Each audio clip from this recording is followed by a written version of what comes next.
What's going on, guys? Aryan here, and as you guys already know, WWDC wrapped up like what, a few days ago? A few days ago? Yeah, cool. A few days ago. So WWDC is officially over. Apple has announced some really cool things, and we're gonna go ahead and recap what was announced. Now we're gonna break it down into 4 categories. We're gonna talk about iOS, we're gonna talk about macOS, Watch, and Apple TV. So we're gonna go ahead and get things started. Let's talk about what's new in iOS 12. So one big focus point of Apple for iOS 12 was improved performance. And it seems like with iOS 12, they've almost doubled down on it. So they have essentially redesigned iOS from top to bottom in order to make it more optimized for all the devices it's going to be on. So essentially, they're saying that the apps are going to launch faster, the keyboard is going to pop up faster, the camera is going to open faster, and it's going to bring massive improvements to iPhones and iPads. Now, the cool part about the performance improvements on iOS 12 is any device currently running iOS 11 will be able to run iOS 12. So for those of you out there who may have an iPhone that's a little older, let's say an iPhone 6, you should see much better performance than what you're seeing on iOS 11. And in my opinion, iOS 11 is already pretty decent. So performance improvements, this is good. I like it. But performance improvements are not the only thing new with iOS 12. There's also a host of new features built into the software. And we're gonna go ahead and start with the fun and simple one, Memojis. So Memojis kind of remind me of Samsung's AR emoji, although to be completely honest with you guys, it's probably gonna be much more accurate and well implemented. Essentially, you can make an emoji of yourself and customize it to make it look just like you. And Craig actually did a live demo on stage at WWDC of him customizing his own Memoji. They've also built in tongue detection, so if you send an emoji to someone, I guess now you can stick your tongue out at them. I'm not really sure who wanted that one, but on top of that, they've also introduced 4 more animojis, and they are a ghost, a koala, a tiger, and a T-Rex. So for those of you who have always wanted to be a dinosaur, or a koala, you can now be a koala with your friends. And for all you social butterflies out there who are really upset at the fact that you can only FaceTime one person at a time, I'm happy to say that iOS 12 now supports FaceTime calls with up to 32 people. And you can also send animojis, memojis, and all those cool effects in iMessages and now during your FaceTime calls using the effects camera. I like this feature. I don't even have 32 friends, so let alone 32 people who have an iPhone that are also my friends.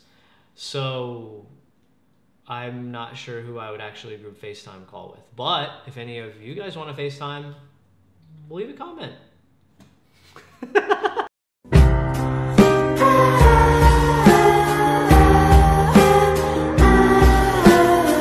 Okay, and this is probably my favorite announcement from all of WWDC. Siri is finally getting smarter in the world of super smart artificial intelligence like Amazon Alexa, the Google Assistant. I guess you could count Bixby, maybe. Siri was kind of lagging behind. With iOS 12, Apple is working to remedy that problem. And my favorite thing is what's called Shortcuts. So essentially, it's a feature that's built onto the Workflow app, and you can use first and third-party apps to create customizable shortcuts that can be activated with Siri. And at WWDC, they gave an example of this. They had set a shortcut to let Siri know that they're on their way home. And essentially, once they launch Siri and let her know that they're on their way home, Siri sends a text to a specific person notifying them that that person's on the way home. They set the home thermostat to 72 degrees. They turn on different lights in a room inside the house. Essentially, you can set shortcuts that are launched by Siri, and Siri can do numerous different actions, whether you're at the location you're going to, not at the location you're going to. And that's just one example. Like I said, it can be used with first and third-party apps. So who knows? You could have potentially tens to hundreds of shortcuts built into your phone now with Siri, and that could make your life a little easier. So I like it. I like it a lot. Another software feature I like, it's called Screen Time. And if you guys watched our Google I/O recap video, this one may be a little familiar to you. So Screen Time can essentially give you a snapshot every day of which apps you're using the most, how much time they're taking up throughout your day, and it can also let you know which apps are sending you the most notifications. So you kind of have an idea of which apps are bugging you and which apps aren't. One other cool feature I found with screen time is that it can let you know how many times in an hour you're picking up your phone and for what specific purpose you're picking up your phone, which is really cool. You can also set app time limits, which again may sound familiar. Basically, you can limit how much time you use in an app. And for all you parents out there are new advanced parental control features that allows you to limit the amount of time spent on specific apps for your children's devices. So children, beware. Your parents are gonna start getting a lot smarter with iOS 12. It's gonna happen. Apple's also taking an approach to notifications and do not disturb. So group notifications is new with iOS 12, and essentially it bunches up all your notifications based on the apps on your lock screen. I cannot tell you how useful this feature is, because every now and then if I get like 4 to 5 text messages on my phone, coupled with ESPN, coupled with Twitter, coupled with Instagram, I mean, I'm scrolling forever to see all of my notifications. Now you'll just kind of see them bunched up and they'll kind of stack on top of each other. So you'll see this cool effect where the most recent notification per app is on top, and you'll see a little fading effect where the apps show on the bottom. Now, you also have a new feature called Deliver Quietly, which you can force press an app and select Deliver Quietly. And essentially what that does is it'll show the app in your notification center, but it won't show it on your lock screen, which I think is pretty neat. Siri also has the ability to suggest turning off notifications for apps that you really don't open notifications to anymore. So that's pretty cool. And as far as Do Not Disturb goes, there's a ability to enable Do Not Disturb while sleeping. And it's called Do Not Disturb at bedtime. Essentially what that does is once you enable Do Not Disturb at night, if you were to wake up and look at your phone, it only shows you the time. It doesn't show you any other notifications you may have gotten, which is pretty cool. You can also set Do Not Disturb to turn off at specific times, or let's say whenever you leave a specific location. You can also set it to turn on at a specific location, and all this stuff is available through the control center. So Do Not Disturb is getting revamped, and so are notifications, which I cannot tell you how happy I am about that one. CarPlay. So for all of you out there that use CarPlay, this will be a quick one, but in my opinion, super, super awesome. So CarPlay now supports third-party navigation apps, more specifically Google Maps and Waze. Now this is cool for me because I'm currently in the process of trying to get a CarPlay unit put into my specific car, and I much prefer Google Maps over Apple Maps. I'm sorry to say that, but it's just kind of how I feel. So I'm excited to know that Google Maps and now Waze are coming to CarPlay. So if you don't like Apple Maps, you don't have to use it anymore. And finally, with iOS 12 is ARKit 2.0, which adds a lot of cool things, including improved face tracking and object rendering and new 3D object detection. Now, two key changes with ARKit 2.0, or I should say probably new features. One of them is called Shared Experiences, which lets two people see the same augmented reality environment on two separate devices. And Persistence, which lets AR experiences be built around an object or a physical space. So ARKit's getting vastly improved. That's pretty cool. One more cool thing, an AR app called Measure, which uses augmented reality to take measurements of objects, lines, and rectangles. Now this is cool for, I'm guessing, someone who is looking to decorate a house. And I'm assuming that as this gets more popular, more and more furnishing companies will get on board. And you can essentially point your phone at an empty space and see what a TV may look like in that empty space, or see what a couch may look like in that empty space. Or you can use that AR to measure a specific area and see if, hey, that couch you want will fit in this specific corner or fit in that specific corner. That's pretty cool. It means you don't even have to go to the store or use tape measure to figure out what's gonna fit and what doesn't anymore. I'm looking forward to it. So along with iOS 12 releasing this fall, there's new macOS that's also releasing this fall, macOS Mojave.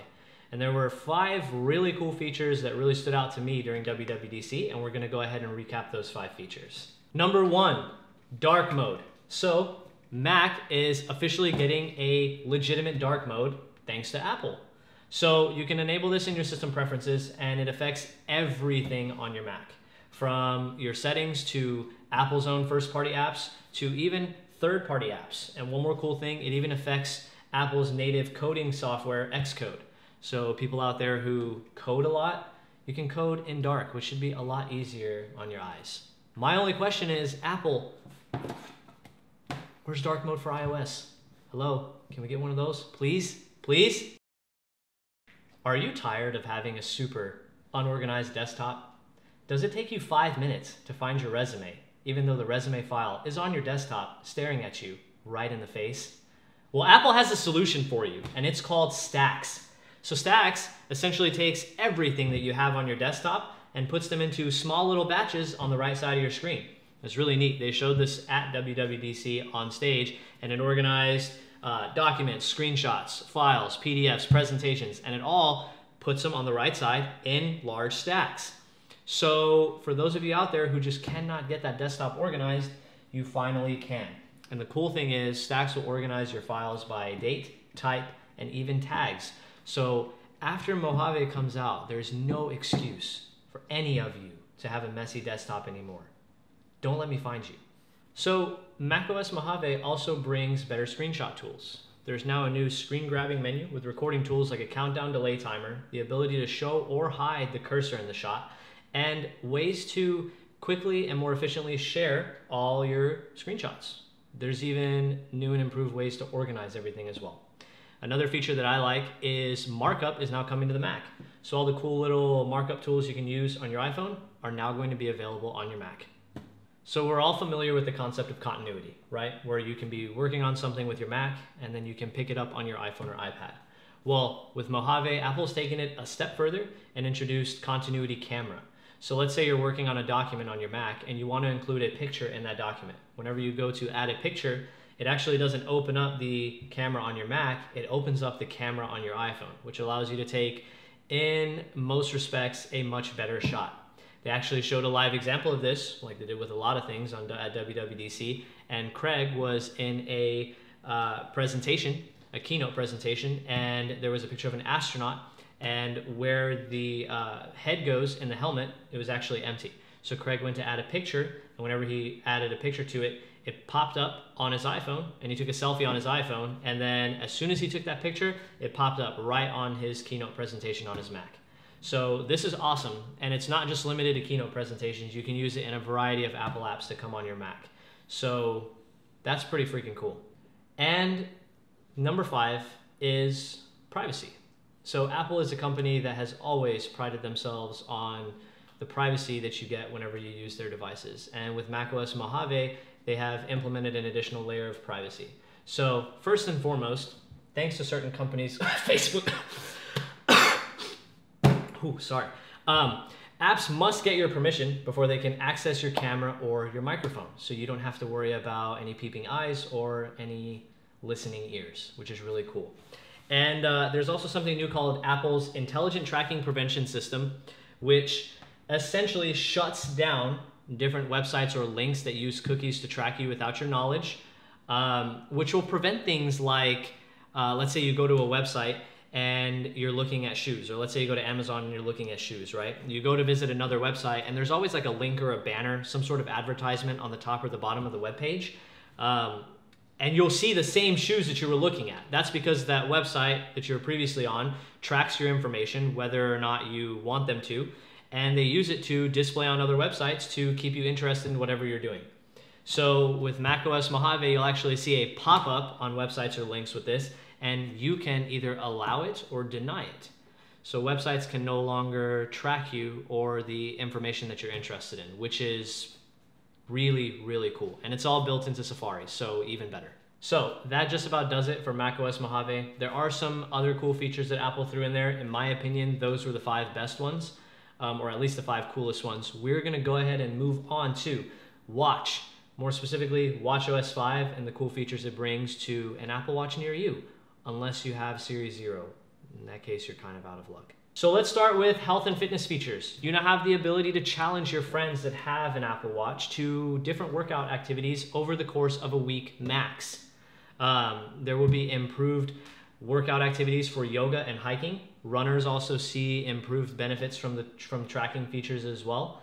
But my favorite feature has to be automatic workout tracking. So if you start working out, and it's happened to me multiple times, if you start working out and you forget to start a workout on your Apple Watch, the Apple Watch can kind of detect that it's realizing a pretty consistent change in pace or change in workout or whatever you may be doing, and it suggests for you to track the workout. That way you don't ever miss an opportunity to do that, because that has happened to me before, and let me tell you, for someone who likes to close all 3 rings every day, that can get pretty frustrating. I hope some of our viewers out there are old enough to remember the days of walkie-talkies, because Apple is bringing that feature to the Apple Watch. So you can now push and hold one of the buttons on the side of the watch, speak into the watch and record a message and send it to a friend. That friend can then listen to what you have to say on their watch and respond by performing the same actions. So moving forward with technology, but also kind of moving backwards with the communication. I like it. So the Siri watch face is getting enhanced with sports, maps, and heart rate information. And according to Apple, it's now going to be able to support third-party apps. Now, one other cool thing that Apple is doing is you no longer have to say, "Hey Siri," to activate the watch. And I am so sorry for anyone's Apple's devices that I may have triggered by saying that phrase. So the cool thing is you can now lift your wrist and talk directly into your watch without having to say, "You know what," to activate you know who. Group notifications and Siri Shortcuts that are in iOS 12 are also going to be on watchOS 5. So you'll have all those neat little implementations and efficiency features built into your watch. So pretty cool. One other neat little feature that Apple's bringing out for the watch, and I don't know how well this is going to work, to be honest with you, but certain web pages you can now view directly on your watch using Apple's WebKit support. Apple says the websites will be optimized for the small screen and touch interface of the watch. So I'm really interested to see how that goes. So that just about does it for watchOS 5. Let's go ahead and jump onto Apple TV and tvOS 12. So two kind of standout features with tvOS 12. Number one, Dolby Atmos sound. So tvOS 12 will now support Dolby Atmos. Apple says iTunes is going to be the home of the largest amount of Dolby Atmos supported movies. And the cool part is Apple is going to provide free upgrades for movies previously purchased that now come with Dolby Atmos sound. So if you have a movie you previously purchased and it ends up being able to support Dolby Atmos, you get a free upgrade to that movie with support for Dolby Atmos. I don't know how many times I said that in the last sentence, but you guys get the point. And number two, a zero sign-on feature. So with the new zero sign-on, the Apple TV can detect a user's broadband network and automatically sign them into supported apps they receive through their cable subscription. Now this is pretty neat. To be 100% transparent with you guys, I don't actually own an Apple TV, but a feature like that sounds incredibly convenient. And I may have to go and do a test run with an Apple TV once tvOS 12 comes out, just to kind of see how convenient something like that is. But I know there are a lot of people out there who own an Apple TV, and if you're one of them, just know that you're going to get a lot of convenient features once tvOS 12 drops this fall. So that just about does it from the Tech Bros wrap-up of WWDC 2018. I liked a lot of this stuff. Apple seems to be predominantly focusing all on software, which is good. I kind of found it interesting that there was not a single bit of hardware announced this year. To be honest with you, I'm not too upset about that. I wouldn't mind new hardware, but at the same time, Apple has really good hardware right now as it is. And I really like that they're focusing on software this time around, because High Sierra and iOS 11 were both kind of bumpy releases, to say the least. So hopefully with iOS 12, Mojave, watchOS 5, and Apple tvOS 12, everything will go smoothly this time around, and users will be a lot more happy with their software experience, whether you're on newer hardware or older hardware. As always, I really hope you guys enjoyed the video. Leave me a comment, get in touch with us, let us know what you guys thought about WWDC or this video. Don't forget to hit subscribe and share, and as always, I'll catch you guys in the next one. Peace. To say, "Hey Siri," to wake your watch. I am sorry if I woke anyone's Apple devices by saying that. But you will now be able to just lift your wrist and talk directly into your watch instead of having to say, "You know what," to activate everyone's favorite digital assistant. Group notifications and shortcuts with Siri are also coming to watchOS 5. See, it sucks. You see that? Blooper right there. Blooper right there.